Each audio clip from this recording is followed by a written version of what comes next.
La Russie a lancé plus de 900 bombes aériennes guidées, 400 drones, une trentaine de missiles contre l'Ukraine cette semaine. Kiev appelle ses alliés à lui fournir du matériel militaire de longue portée face à un Poutine déterminé à l'emporter. La Russie est passée en économie de guerre et Vladimir Poutine a tenu à faire cette annonce en personne. Au total, environ 140 000 drones de différents types ont été livrés aux forces armées en 2023. Cette année, la production de drones pilotes devrait être multipliée par près de 10. En outre, la gamme des systèmes des drones va s'élargir et des bateaux sans pilote sont en cours de création, comme nous l'avons vu aujourd'hui. Ainsi que des plateformes robotisées à usage polyvalent. Dans le même temps, la plupart d'entre eux seront envoyés aux troupes situées sur la ligne de contact des combats. Pour comprendre ce qui se joue, accueillons Alexandre Melnik. Bonjour. Bonjour Marie-Aline. Professeur de géopolitique à l'ICN Business School, ancien diplomate russe. Merci beaucoup d'être avec nous en direct sur LCI. La Russie va donc multiplier par 10 le nombre de drones tueurs dans une Russie qui est passée en économie de guerre. Quel est le plan de Vladimir Poutine ?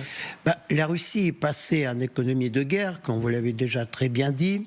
C'est-à-dire aujourd'hui, c'est à peu près 8% du PIB russe. Ce sont les dépenses militaires. Les dépenses militaires, c'est à peu près 40% du budget. Donc, c'est-à-dire, il y a un changement de paradigme dans le fonctionnement de l'économie russe. Alors qu'en Occident, nous sommes restés toujours dans le modèle aider l'Ukraine, mais aider à moitié. Aider l'Ukraine avec un frein à main. Aider l'Ukraine pour faire gagner l'Ukraine, mais sans faire perdre la Russie. C'est-à-dire, on revient toujours sur la problématique essentielle, la peur de la Russie. La peur de la Russie sur laquelle Russie elle-même joue, et la peur que la Russie instrumentalise. C'est-à-dire, en d'autres termes, je dirais que la peur de la Russie, c'est le meilleur allié de Poutine face à ce combat qu'il avait engagé contre l'Occident. Donc, toute notre économie ne peut pas basculer actuellement en économie de guerre, évidemment, parce que c'est pas du tout le même modèle de fonctionnement. En plus, l'Occident aujourd'hui, regardez ce qui se passe en Europe, regardez ce qui se passe en France, particulièrement aux États-Unis, nous avons des problèmes internes qui ne permettent pas justement de unifier toute la nation autour de cette problématique militaire. Donc, ce qui fait que le combat n'est pas à armes égales. La Russie aujourd'hui peut renforcer la machine militaire. La question se pose, est-ce que ça peut être vraiment efficace ? Et là, j'ai beaucoup de doutes. Voilà, parce que d'abord, l'économie, à mon avis, moderne au XXIe siècle, ne peut pas être basée sur le renforcement uniquement de la machine militaire, parce qu'il ne faut jamais oublier l'importance de la digitalisation, de l'innovation, de la créativité, c'est-à-dire des domaines à grande valeur ajoutée du XXIe siècle, ce qui n'est pas quand même la machine militaire qui existe depuis des siècles. Bien sûr, Alexandre Melnik, mais face à la puissance de feu russe, je disais, 400 drones, 30 missiles, 900 bombes aériennes en une seule semaine, la question c'est combien de temps l'Ukraine pourra-t-elle encore tenir ? On sait que les États-Unis réfléchissent à envoyer aux Ukrainiens des missiles moyenne portée pour les F-16, mais pourquoi les Américains ont aussi peur de franchir la barre des armes à longue portée? C'est toujours la même politique entachée de tergiversation, d'atermoiement, d'hésitation de la part de l'Occident. Donc, mais je voudrais relativiser quand même. Je voudrais relativiser cette machine de guerre qui paraît parfois redoutable vue de l'extérieur de la Russie. Je parle de la Russie. Parce que je disais toujours, et je continuerai à affirmer, que quand on connaît les réalités de la Russie et quand on connaît aussi de l'intérieur, ce qui est quand même un peu mon cas, on sait que c'est un pays qui, derrière cette façade, je dirais presque façade village Potiomkin, c'est un colosse au pied d'argile. C'est-à-dire cette économie aujourd'hui russe, elle est fragile, elle est fragilisée. Et d'ailleurs, il y a aujourd'hui aussi le départ des classes moyennes en Russie qui ne croient plus justement dans l'avenir de leur propre pays. Je pose la question, le pays où il y a plus de jeunes, où il y a très peu de jeunes, les plus innovants, les plus créatifs, les plus diplômés, qui quittent ce pays-là. Est-ce que c'est un pays qui a beaucoup d'avenir? La réponse, je crois, est évidente absolument pour tout le monde. Non. Donc c'est pour ça qu'il faut sortir de cette peur de la Russie. Ça, c'est le premier point. Ensuite, de façon concrète et précise, renforcer la livraison d'armes. Il s'agit d'abord, il y a deux volets. Il y a les munitions. D'ailleurs, le président ukrainien aujourd'hui, Volodymyr Zelensky, se trouve en Pennsylvanie. Aux États-Unis. Aux États-Unis. D'ailleurs, dans la ville natale de John Biden, donc, où se trouve le musée qui produit ces munitions de 155 mm standard de l'OTAN. Donc, il va encourager d'ailleurs les ouvriers pour produire plus et plus, parce qu'au départ, l'industrie américaine n'était pas du tout préparée à ça. On produisait combien? 10 000 à peu près munitions par mois. Le but aujourd'hui, de produire à la fin de l'année 2025 à peu près 100 000 munitions de ce calibre par mois. Donc, on avait déjà fourni en tout, les Américains d'ailleurs en premier lieu, 3 millions de munitions. Mais c'est très peu par rapport à ce que possède aujourd'hui la Russie, tout simplement parce que l'armée russe aujourd'hui s'approvisionne où? Dans les pays à vil prix, comme la Corée du Nord, comme l'Iran, etc. Donc c'est un matériel militaire qui peut être obsolète par rapport aux grandes normes technologiques du XXIe siècle, mais qui peut être aussi efficace à court terme. Mais Alexandre Melnyk, est-ce que ça a du sens d'aller maintenant aux États-Unis alors qu'ils sont en pleine campagne présidentielle et on ne sait pas, parce que c'est très serré à l'heure où nous parlons, si c'est Kamala Harris ou si c'est Donald Trump qui siégera à la Maison-Blanche demain? Mais c'est-à-dire le temps, Marie-Aline, se précipite aujourd'hui. D'abord, pourquoi Volodymyr Zelensky est actuellement aux États-Unis? Parce que c'est l'Assemblée générale de l'Organisation des Nations Unies qui, malgré le rôle de plus en plus diminué de cette organisation, continue à être une plateforme de rencontres des dirigeants du monde. Donc Zelensky est allé là-bas. Il va rencontrer, pour répondre à votre question, non seulement Biden, non seulement Kamala Harris, mais il va rencontrer aussi Donald Trump. C'est-à-dire, il est assez diplomate dans sa vision pour ne pas mettre tous les œufs dans le même panier. Donc, et le timing est quand même assez accéléré, tout simplement parce que il faut rappeler quand même que dans quelques semaines, ce sera un énorme changement, enfin un événement d'importance, de portée mondiale, c'est-à-dire l'élection du nouveau président des États-Unis. On se demande toujours, depuis le début de ce conflit, si Vladimir Poutine est soutenu par son peuple, ce que pense le peuple russe. Et je voudrais vous faire réagir à ce qu'a dit sur notre plateau hier Christian Megrelis, ancien conseiller de Mikhail Gorbatchev, qui revenait tout juste de Russie, sur l'état d'esprit des Russes. Écoutons-le. Il n'y aura pas de révolte. Je ne vois pas comment il peut y avoir une révolte. L'URSS a disparu sans qu'il y ait un seul mort. Si les choses continuent comme celle-là, même si cette guerre d'Ukraine dure encore 5 ans, Poutine sera là dans 5 ans. Parce que le Russe est un citoyen soumis. Le Russe est un citoyen soumis. Est-ce que vous partagez une telle analyse? Non, je ne partage pas du tout, évidemment, cette grille de lecture. Je ne partage pas le fatalisme, Marie-Aline, de façon générale. Dans la vie, tout peut changer. Voilà. Donc, quand il y a la bonne volonté, et les exemples, d'ailleurs, à travers l'histoire de la Russie, sont assez éloquents là-dessus. La révolution bolchevique en 1917, personne ne s'y attendait. Et ça a changé quand même complètement la face de la Russie et la face du monde. Qui s'attendait à l'effondrement de l'Union soviétique et de cette idéologie communiste qui paraissait complètement immuable? Personne, nulle part. Et pourtant, ça s'est passé comme ça.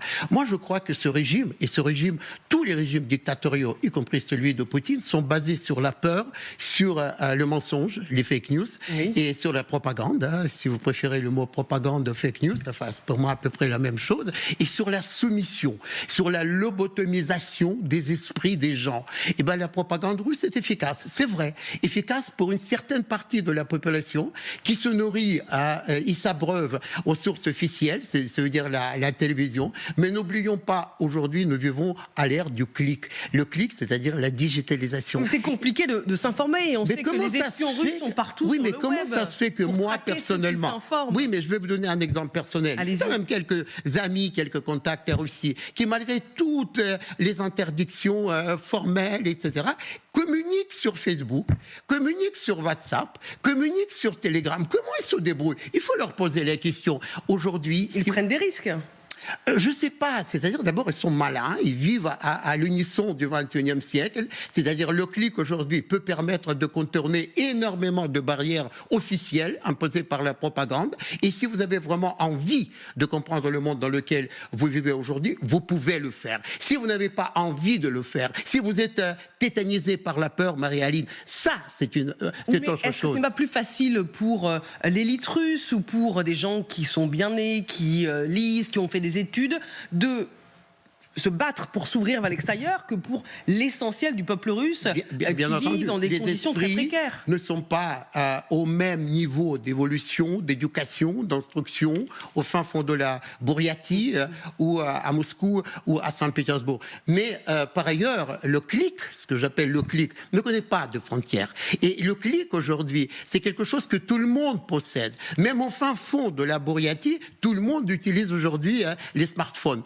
Donc, et les smartphones, c'est aussi possibilité de contourner, d'aller vers le monde, d'avoir accès à ces informations, même si l'establishment, la propagande essaie de bloquer. Mais la question que je pose à tout le monde, est-ce qu'on peut arrêter aujourd'hui les flux d'informations, comme on essaie d'arrêter par exemple le tsunami avec une petite digue, ou bien ceux qui essaient d'arrêter justement ces flux d'informations, ils deviennent à terme, et je dirais peut-être même à moyen terme, pas à long, parce que tout s'accélère actuellement, les victimes de leur politique contre-productive, leur politique qui, comme boomerang, finalement, les frappe en pleine figure. Moi, je suis persuadé, pour revenir à la question initiale, aujourd'hui, la vraie problématique de la Russie, c'est la peur dont il faut sortir. Mais on peut les comprendre quand on voit ce qui est arrivé à ceux qui ont osé parler, soit ils sont morts, soit ils sont partis. Est-ce qu'il reste encore une voie pour s'opposer à Vladimir Poutine en Russie? Vous savez, je suis de moins en moins optimiste concernant justement ces voix qui peuvent porter le changement en Russie, y compris d'ailleurs au sein de l'opposition russe à l'étranger. C'est peut-être un autre sujet, mais que je serais prêt à un moment donné aussi à évoquer. Mais je n'exclus pas que à l'intérieur de cet établissement russe, il y a des mouvements qui ne sont pas du tout d'accord avec la stratégie jusqu'au-boutiste pratiquée aujourd'hui par Poutine, parce que cette stratégie met en cause leurs propres intérêts personnels, leurs propres intérêts d'argent financier, leur propre famille, parce que n'oublions pas que la plupart des familles des oligarques, la plupart des familles de l'establishment politique, ils ne vivent pas à Moscou, ils vivent aux États-Unis, ils vivent à Paris, sur la Côte d'Azur, en Espagne et partout. Et lorsqu'on dit bon, ben, on va envoyer une bombe sur Strasbourg en 3 minutes 20 secondes, oui. Bah, en Strasbourg, il y a des enfants, des gens qui menacent d'envoyer cette bombe là-bas. Donc, c'est-à-dire ils sont prêts à tuer leurs propres enfants. Et là, je crois qu'il y a un vrai problème. Et moi, je pourrais anticiper quand même ce changement progressif, lent, à l'intérieur de ce système, comme les choses d'ailleurs se sont passées à l'intérieur du système soviétique, parce que évidemment, à l'époque, il y en a qui me disent que c'est Gorbatchev qui voulait améliorer, amender ce système, alors que Poutine veut au contraire crisper ce système, serrer encore plus les boulons. Mais en même temps, il y a une vraie opposition, je dirais sourde frustration qui travaille aujourd'hui les élites russes à l'intérieur de ce système politico-militaire qui existe en Russie. Vous parlez de la menace que fait planer la Russie, notamment le président de la Douma qui disait je vous rappelle qu'un missile Sarmat peut atteindre Strasbourg, donc où siège le Parlement européen, en 3 minutes et 30 secondes. Ouais, 30. Strasbourg, mais c'est trompé de 10 secondes. Je vous en prie, 3 minutes et 20 secondes, parce que c'est le siège du Parlement européen. Et c'était pour dire, attention aux Européens, n'appliquez pas, non pas ce feu vert, cette possibilité d'autoriser vos pays à fournir des armes occidentales à l'Ukraine pour qu'elle frappe en profondeur le territoire russe.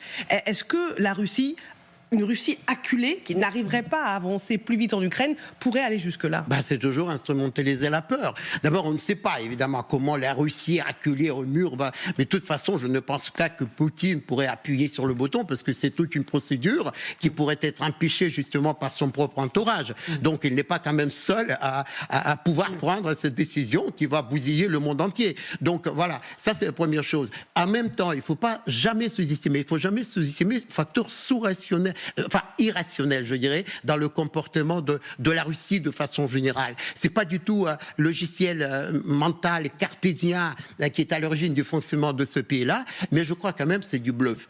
De façon très générale, la Russie aujourd'hui instille dans l'opinion publique et justement dans les têtes de nos dirigeants qui sont, vous avez remarqué, de plus en plus jeunes. Le ministre des Affaires étrangères, 41 ans, etc. C'est-à-dire ce sont les gens qui n'ont pas connu la guerre froide, qui sont souvent dans cette espèce de fantasme concernant la Russie qu'ils ne connaissent pas de l'intérieur, qui manquent d'expérience, qui manquent un tout petit peu d'immaturité aussi. Et moi, je dirais, en tant que professeur et quelqu'un qui avait vécu à l'intérieur du système soviétique, n'ayez pas peur de la Russie.